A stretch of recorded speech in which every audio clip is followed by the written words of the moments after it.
ओम श्री गणेशाय जय नमः। जय श्रीमन्नारायण। श्रीमन्नारायण। जय आदिशक्ति माता। प्रिय भक्तजनों, हमारे चैनल पर आपका बहुत बहुत स्वागत है।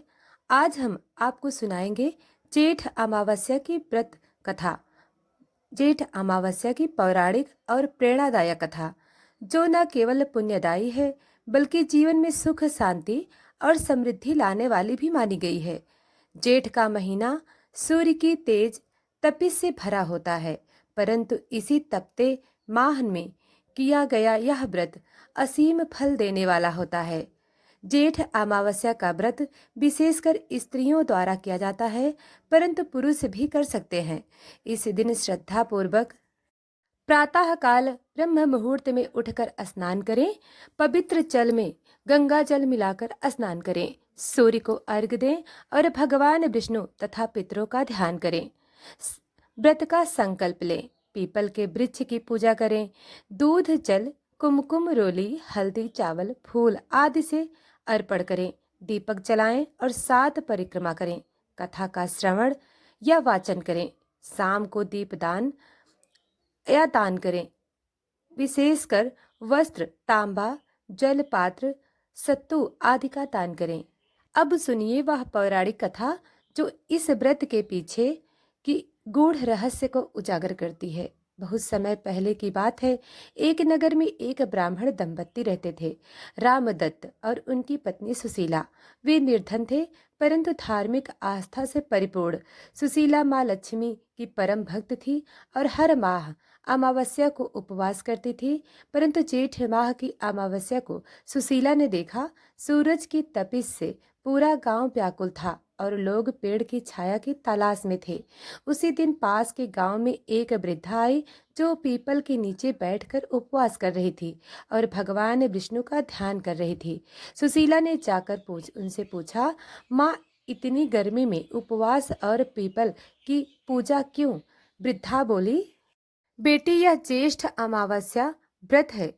जो स्त्री इस दिन पीपल की पूजा करती है और कथा सुनती है, वह अगले जन्मों तक सुख और वैभव से मुक्त होती है। पितरों की कृपा मिलती है और अकाल मृत्यु का भय समाप्त होता है।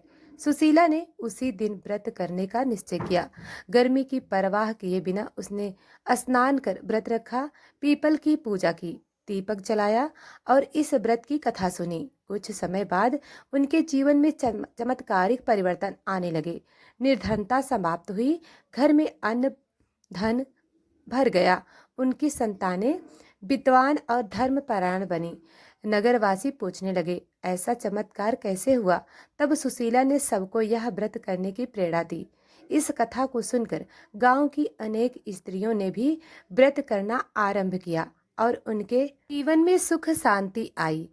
भाइयों और बहनों, यह केवल एक धार्मिक परंपरा नहीं बल्कि आस्था और श्रद्धा की शक्ति है। जब हम तपते जीवन में भक्ति रूपी छाया ढूंढते हैं तो पीपल की शीतल छाया और भगवान विष्णु का नाम हमें संजीवनी देता है। यह व्रत नारी शक्ति की तपस्या, त्याग और आशीर्वाद का प्रतीक है। पीपल जो स्वयं भगवान विष्णु का रूप है, उसकी पूजा से पितृ प्रसन्न होते हैं, जीवन में शुभता आती है और घर परिवार में सौभाग्य का वास होता है। अब आइए सुनते हैं बुजुर्ग माता का तप, जेठ अमावस्या का चमत्कार। गर्मी का समय, जेठ महीना, दोपहर का सूर्य प्रचंड रूप में। बहुत समय पहले की बात है। अवंतीपुर नामक नगर में एक साधारण परिवार रहता था। वृद्धा सत्यवती माता, जिनकी उम्र 75 वर्ष थी, उनका एक ही बेटा था, कनकदास, पर वह उन्हें वृद्धा कहकर ताना देता और खाने तक से वंचित करता। सत्यवती माता वृद्ध हो चुकी थी, शरीर कमजोर था, फिर भी हर अमावस्या को व्रत करती। विशेषकर जेठ अमावस्या को उस दिन वह सुबह ही उठकर पीपल की पूजा करने निकल पड़ती। सूर्य की तपिश इतनी पत्थर भी तवे जैसे तप रहे थे, लोग छाया में दुबके थे, पर वह वृद्धा नंगे पांव मंदिर से लगे पीपल वृक्ष तक गई। हाथ में लोटा, तेल का दीपक, पुष्प और तुलसी पत्र लिए पीपल के नीचे बैठकर उन्होंने आंखें मूंद ली और बोली, हे पीपल देव, आप स्वयं श्री हरि विष्णु का रूप हैं। मेरा शरीर अब साथ नहीं दे रहा है, पर मेरी आस्था अडिग है। हे प्रभु, मेरे बेटे की बुद्धि शुद्ध हो जाए, यही मेरी कामना है। वह पूरे दिन उपवास में रही, कथा का पाठ किया।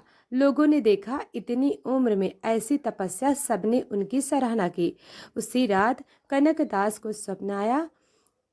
एक दिव्य पुरुष ने कहा, तू अपनी माँ का अनादर करता है, जिससे तेरे लिए जेठ अमावस्या को तप किया। जा, चरणों में गिर और क्षमा मांग, वरना सुख संपत्ति सब समाप्त हो जाएगी।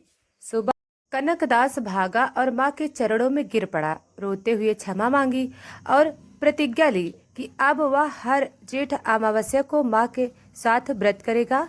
उसके जीवन में परिवर्तन आने लगा। घर में धन आया, खेतों में फसल लहराई, परिवार में सुख शांति का वास हुआ। वृद्धा माता के चेहरे पर दिव्यता लौट आई। जेठ अमावस्या केवल व्रत नहीं, माँ के आशीर्वाद और तपस्या का प्रतिफल है। जब वृद्ध माता तप करती है तो संतान का भाग्य भी बदल सकता है। उम्र चाहे जितनी हो, आस्था और भक्ति में शक्ति होती है। तो दोस्तों, वीडियो पसंद आई हो तो वीडियो को लाइक और चैनल को सब्सक्राइब करें, शेयर करें और कमेंट करें। धन्यवाद।